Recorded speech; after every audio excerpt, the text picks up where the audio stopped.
જીતા દેશવાસીઓ, રંગીલા રાજકોટ જિલ્લાના ઉત્તમ ઉપલેટા તાલુકાના મજેથી મસ્ત ગામમાં આજે પ્રકૃતિ પર્યાવરણ બાદ જે વન જોઈ રહ્યા છો એ કનુભાઈ યોગી નામના વનવગડો નામનું એક જૂથ બનાવેલું હતું સોશિયલ મીડિયામાં. એમણે સ્થાપના કરી અને કોરોના કાળમાં એમનું આજે મૃત્યુ થયેલું હતું તો ત્યારે એમનું દુઃખદ અવસાન થયું. તો ત્યારે એમના મિત્રો દ્વારા આજે ખાસ એમની સાચી શ્રદ્ધાંજલિ શું તો કે આવું સરસ મજાનું વનવગડાનું રૂપે એક સરસ મજાનું વન બનાવવામાં આવ્યું અને આનું નામ આપવામાં આવ્યું છે શ્રી કનુભાઈ યોગી વન.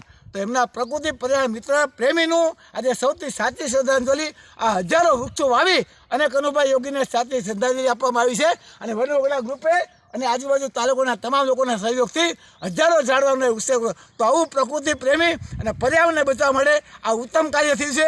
અહીં કોઈ દેખાડો નથી, કોઈ પબ્લિસિટીનો મોહ નથી, ફક્ત પર્યાવરણ, પ્રકૃતિ અને પશુ પક્ષીને બચાવવાનો ઉત્તમ પ્રયત્ન જગવાલભાઈ આહિર, કનુભાઈ યોગી ગ્રુપ અને વન દ્વારા કરવામાં આવેલું છે.